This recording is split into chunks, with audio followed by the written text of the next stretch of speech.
जब हम आसमान की तरफ देखते हैं तो हमें आसमान में बहुत सारे स्टार्स, मून, कभी कभी प्लैनेट्स भी दिखते हैं।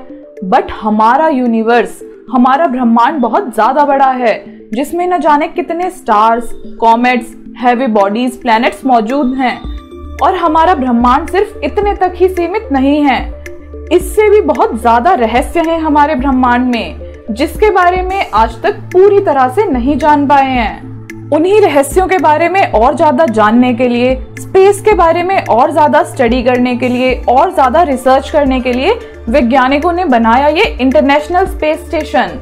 ये एकमात्र हमारे स्पेस में ऐसी जगह है जहां पर इंसान रह सकता है। हमारी पृथ्वी की सतह से लगभग 240 मील ऊपर ये इंटरनेशनल स्पेस स्टेशन लगातार पृथ्वी के चक्कर लगाता है। इस स्पेस स्टेशन की मदद से बहुत सारे स्पेस एक्सपेरिमेंट्स किए जाते हैं स्पेस में। हर 90 मिनट में हमारी पृथ्वी का एक चक्कर काटने वाली ये साइंस लेबोरेटरी इंसानों द्वारा बनाई हुई स्पेस में सबसे बड़ी चीज है, जिसका वजन 400 टन से भी ज्यादा है। दोस्तों, इसकी ओनर कोई एक कंट्री नहीं है, इसको कई कंट्रीज की स्पेस एजेंसीज ने मिलकर बनाया है। ये एक कोलैबोरेटिव प्रोजेक्ट है जिसमें 5 स्पेस एजेंसीज इन्वॉल्व हैं, जिसमें United states, Russia, Japan, Europe, Canada, ये सारी कंट्रीज शामिल हैं। ये अभी तक का लार्जेस्ट इंसानों द्वारा बनाया हुआ ऑब्जेक्ट है स्पेस में, और ये एक लार्जेस्ट सैटेलाइट भी है लो अर्थ ऑर्बिट में, जिसको नेक्ड आइज से भी देखा जा सकता है अर्थ सरफेस से। तो चलो शुरू से जानते हैं इसका आइडिया आया कैसे।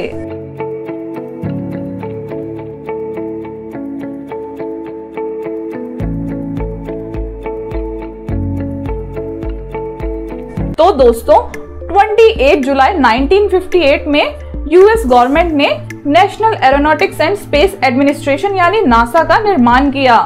उसके बाद नासा ने कई सैटेलाइट्स लॉन्च करे, कई मिशंस पूरे करे, इंसान चांद तक पहुंचा और उस पर पहला कदम रखा। दोस्तों, दुनिया का सबसे पहला स्पेस स्टेशन रशिया द्वारा बनाया गया था, सैल्यूट 1, और इसको 19 अप्रैल 1971 को लो अर्थ ऑर्बिट तक लॉन्च करा गया था। फिर कोल्ड वॉर के चलते यूएस की नासा ने भी 1973 में स्काईलैब के नाम से एक स्पेस स्टेशन लॉन्च करा अर्थ की ऑर्बिट पर। फिर अर्ली 1980s में नासा प्लान कर रहा था एक मॉड्यूलर स्पेस स्टेशन का, जहां एस्ट्रोनॉट्स, रिसर्चर्स जाकर रह सकें, एक्सपेरिमेंट्स कर सकें, स्पेस को और अच्छे से जान सकें, वहां की और स्टडी की जा सके। तो नासा एक ऐसा ही स्पेस स्टेशन लॉन्च करने जा रहा था जिसका उन्होंने नाम रखा था फ्रीडम। बट कुछ रीजंस की वजह से यूएस ने इसकी फंडिंग रोक दी थी। बट फिर नासा द्वारा 1984 में ईएसए यानी यूरोपियन स्पेस एजेंसी को इनवाइट करा गया था इसमें जुड़ने के लिए। फिर ईएसए ने भी अप्रूव कर दिया। फिर 1985 में जापान जुड़ा इस प्रोजेक्ट से। फिर 1983 में रशिया की स्पेस एजेंसी भी जुड़ गई इस प्रोजेक्ट से।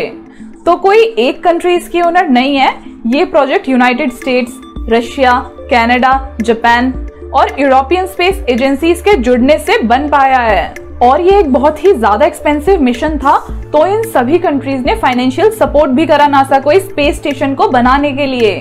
और फिर जब सभी कंट्रीज के कंट्रीब्यूशन से इस प्रोजेक्ट पर काम करा गया, तब इसका नाम रखा गया इंटरनेशनल स्पेस स्टेशन। इसका साइज एक फुटबॉल ग्राउंड जितना बड़ा है, और इसमें एक समय में 6 एस्ट्रोनॉट्स रह सकते हैं, और ये लगभग 240 मील की ऊंचाई पर रोटेट करता है अर्थ के सरफेस से। ये स्पेस में इंसानों के रहने के लिए सभी फैसिलिटीज के साथ बनाया गया है। यहाँ पर कई फील्ड्स में स्टडी की जाती है, जिनमें astrobiology, astronomy, physical science, material science, space weather, metrology और ह्यूमन रिसर्च, ये सब शामिल हैं। तो अब प्रोजेक्ट के बारे में भी डिसाइड हो गया, फंडिंग भी हो गई। अब सवाल आया कि इतने हैवी पार्ट्स को अर्थ के ऑर्बिट तक कैसे ले जाया जाए। तो फिर इसके पार्ट्स को अलग अलग करके अर्थ ऑर्बिट तक भेजा गया। दोस्तों, इन्हीं पार्ट्स को मॉड्यूल्स कहते हैं। तो जब मॉड्यूल्स को अलग अलग लॉन्च किया जाता है, उसके बाद डॉकिंग टेक्नोलॉजी की मदद से उन सभी हिस्सों को या फिर मॉड्यूल्स को अंतरिक्ष में आपस में जोड़ दिया जाता है। डॉकिंग प्रोसेस की हेल्प से जो नए मॉड्यूल्स आए हैं उनको स्पेस स्टेशन के साथ जोड़ा जाता है। तो ये इंटरनेशनल स्पेस स्टेशन एक मल्टीनेशनल कोलैबोरेटिव प्रोजेक्ट था कई कंट्रीज के बीच। इसके कंपोनेंट्स की मैन्युफैक्चरिंग 1990s से ही अलग अलग कंट्रीज में शुरू कर दी गई थी। दोस्तों, सबसे पहला पार्ट इंटरनेशनल स्पेस स्टेशन का 20 नवंबर 1998 को लॉन्च किया गया था, which is Russian control module. और उसके 2 हफ्ते बाद ही नासा ने एक और मॉड्यूल लॉन्च करा था, यूनिटी।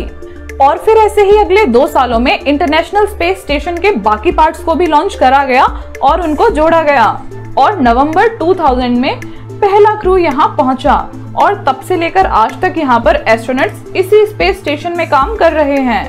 और ISS पर काम तभी नहीं रुका था, इसको और ज्यादा डेवलप करने के लिए काम जारी रहा और 2012 में ये पूरी तरह तैयार हो पाया था। दोस्तों, ये स्पेस स्टेशन सिर्फ 90 मिनट में लगभग 17,500 मील प्रति घंटे की स्पीड से हमारी पृथ्वी के चक्कर लगाता है। मतलब 24 घंटे में ये स्टेशन लगभग 16 बार हमारे पृथ्वी के ऑर्बिट में चक्कर लगा लेता है।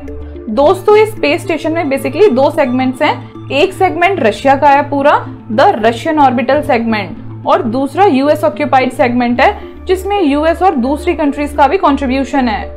रशियन और यूएस दोनों ही सेगमेंट्स के एस्ट्रोनॉट्स वहां की लैब्स में एक्सपेरिमेंट्स करते हैं। और ऐसा नहीं है कि दोनों सेगमेंट्स के लोग एक दूसरे में नहीं जा सकते, एस्ट्रोनॉट्स मूव कर सकते हैं, बिकॉज ये दोनों सेगमेंट कनेक्टेड हैं एक बहुत ही बड़े स्ट्रक्चर, या हम कह सकते हैं एक सबसे बड़े मॉड्यूल ट्रस से, जिससे स्पेस स्टेशन के सोलर एरेज और थर्मल रेडिएटर्स भी जुड़े हुए हैं। और इसी ट्रस से ये कैनेड्रम जुड़े हुए हैं, जो कि कनाडा द्वारा बनाए हुए हैं। ये एज अ हैंडवर्क करते हैं।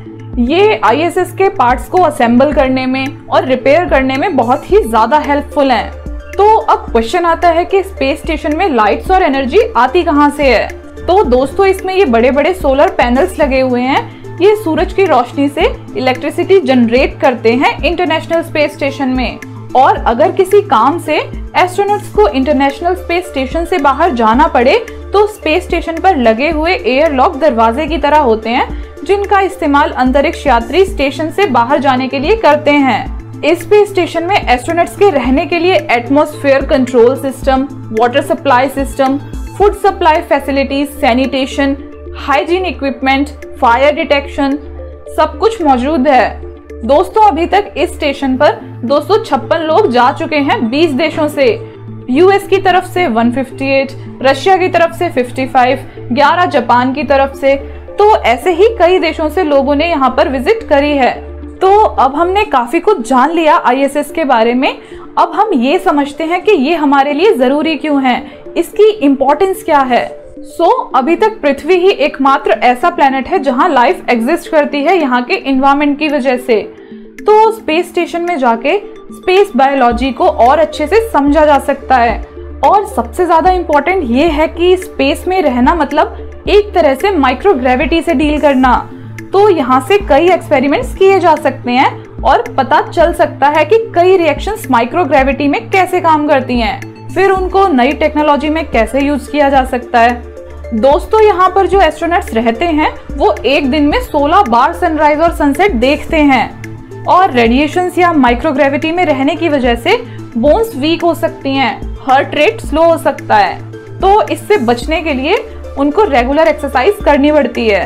तो इस स्पेस स्टेशन की मदद से काफी सारी रिसर्च करी गई है स्पेस में लाइफ की पॉसिबिलिटीज के बारे में। जैसे वहां पर प्लांट्स ग्रो करके देखे गए माइक्रोग्रेविटी में, ये देखने के लिए कि माइक्रोब्स कैसे रिस्पॉन्ड करते हैं स्पेस एनवायरनमेंट में। दोस्तों, इंटरनेशनल स्पेस स्टेशन अभी तक का इंसानों द्वारा बनाया हुआ सबसे महंगा स्पेस व्हीकल है और आज तक इसमें 3000 के आसपास एक्सपेरिमेंट्स हो चुके हैं। तो आने वाले समय में अंतरिक्ष की और ज्यादा स्टडी करने में और ज्यादा एक्सपेरिमेंट्स में ISS बहुत ही महत्वपूर्ण है। तो दोस्तों, आज की इस वीडियो में इतना ही। आई होप आज की ये वीडियो आपके लिए यूजफुल रही होगी। हमें कमेंट्स करके जरूर बताएं और ऐसी ही और इन्फॉर्मेटिव वीडियोस देखने के लिए हमारे चैनल विजनरी लड़की को सब्सक्राइब जरूर कर लें और इस वीडियो को लाइक और शेयर करना बिल्कुल ना भूलें। Thanks for watching this video.